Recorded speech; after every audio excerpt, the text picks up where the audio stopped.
morning, everyone, and welcome to the latest edition of Albuquerque Isotopes Clubhouse Confidential.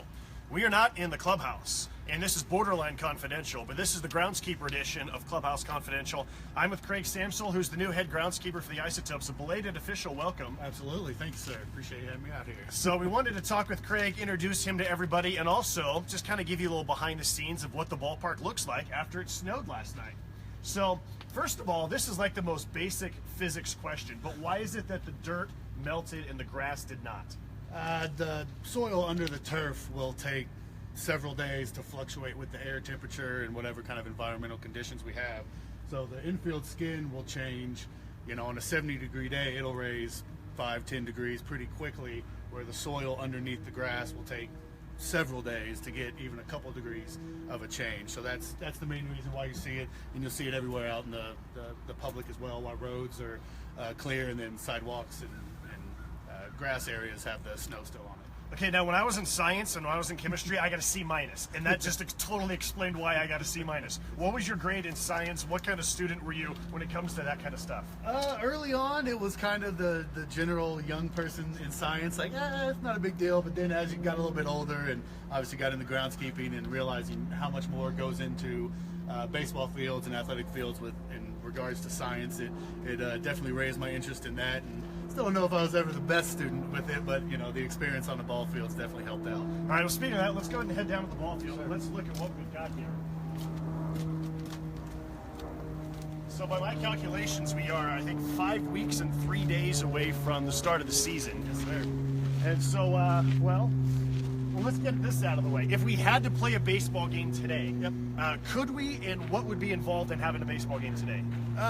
If we had a baseball game today, what we probably would have done is if we would have watched the radar and the forecast, and we would have known, we probably would have tarped the field to make sure that the infield skin was dry and any snow that was on it was on the tarp, and then we just removed that. So that wouldn't have been too big of an issue. Outside of that, you can see the warning track's still in good condition. It's not too wet or too soft. The next big step would be getting the snow off of the grass. So would we have like rakes and shovels? Would we need the assistance of the public to come out like they do for a Green Bay Packers game? No, it wouldn't to get all the snow out? I mean, that would be nice. I think anytime we can get some fans down here to help out the grounds crew, it's better for everybody. But there's different ways that we can handle it with our equipment that we have back there with gaiters and different attachments that we can put on that where it'll, and you can see here where it's pretty easy to remove it. You just put a little attachment kind of on the front, so it's not quite as aggressive on the grass. That was a lot colder than I thought it was going to be, by the way. Absolutely. So it wouldn't be, I mean, it would be obviously. So we could play. If we had to play at 7:05, we could play. We could play, yes, sir. Batting practice, would that be canceled?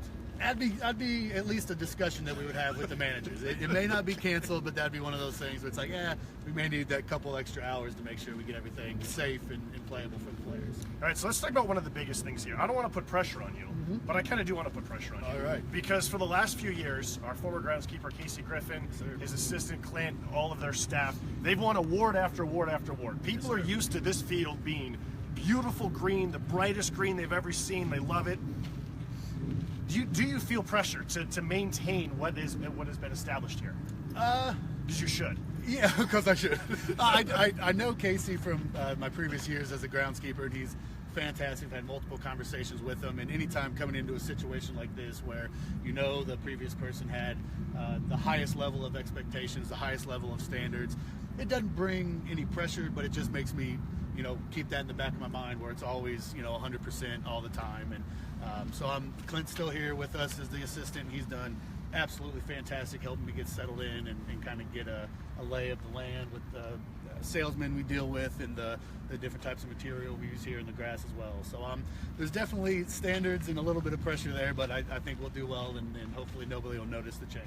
Now, I don't want to ruin the field here with some snow on it. Yes, sir. But obviously, it's grass goes into hibernation. Is that correct? To an extent, yeah. If we down here in Albuquerque, we if we get really cold for a sustained amount of time, it will. You can see how much here where you're getting some of that yellowing. It's not injuring the plant. It's just literally going into hibernation. But you can also see how much green is still underneath there. So really, right now, and being new to Albuquerque, this has been a fairly normal winter. We get, next week's supposed to be a little bit better. We do 1 or 2 mows and it's going to chop off a lot of that brown. and which isn't dead tissue. It's just kind of its way of reserving its nutrients that it's using, and it'll be green. And we'll probably spray some fertilizer on it here in the next couple weeks to get ready for March, and then start growing grass. Okay, so it's been a normal winter, but let's say for some reason it snows in March. What would be like the date where you say, okay, as long as it snows on, say, March 15th, it would still be okay? Or what's like the day where you start getting nervous?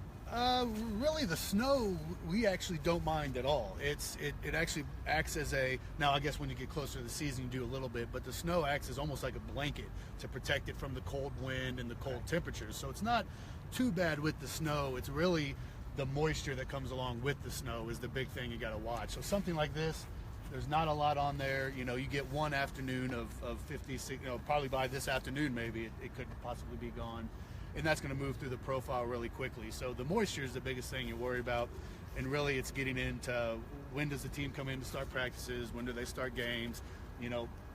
3 or 4 days before that, you've really got to make sure to tarp if it's going to get snow for the moisture and things like that. But outside of that, we should have the grass and the climate down here pretty strong and healthy growing by the time, early March, mid-March comes around. So you were at San Antonio. Yes, sir.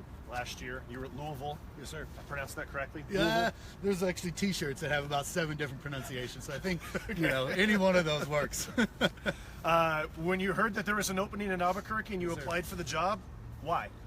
Again, knowing Casey from my previous time as a groundskeeper, I knew his level of standards here and his expectations here, which is, obviously all of us in sports, we want to get to be the best at the position we can be, but also from the other groundskeepers I know and from Casey and players and different people I know, I've always heard nothing but the best things about the Isotopes as an organization, which is as important, to me as the grass and the clay and different things like that. So that was probably one of the biggest things that drew me here, was knowing how the Isotopes operate and how they provide the game to the players, but to the fans as well. And coming from the Midwest, the mountains and landscape here don't hurt either. Okay, so I want to get into your worst groundskeeper nightmare story, but first I want to remind myself, it was my first year, and we called it Tarpnado.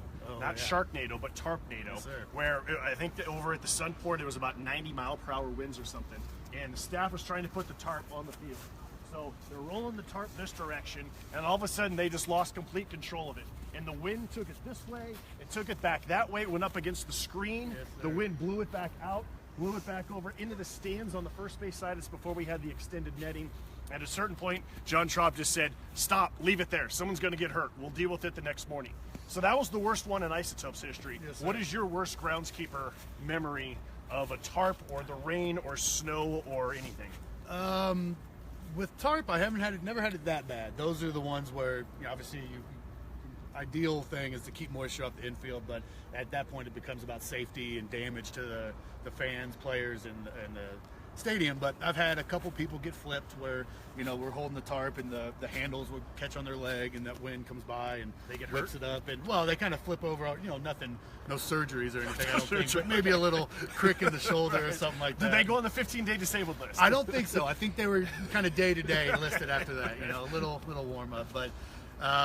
Other than that, luckily, knock on whatever wood we have around here, I haven't had too many awful adventures. There's been a couple times where you get a little bit too much moisture on the skin from either rain or cool weather will bring up some, and different things like that. We got to finagle it a little bit and kind of add some different things. But knock on wood, I haven't had too many awful instances yet, and hopefully that continues. By the way, groundskeeper lingo, skin means dirt. Okay, for the rest of us, it's dirt. But if you're a groundskeeper, it's called skin. So that's a very important definition for people to know. All right, final thoughts. If someone has a grass that they're very proud of, but they don't have 8 hours a day to work on it, they don't have all the different chemicals and tools that you have, what's your advice for people as they start to get their lawn in ready, not necessarily for a baseball game, but for their kids to play on? To be honest, what I always tell people is the simplest things go the farthest way. Mowing your grass once, twice a week is a very beneficial thing to the plant.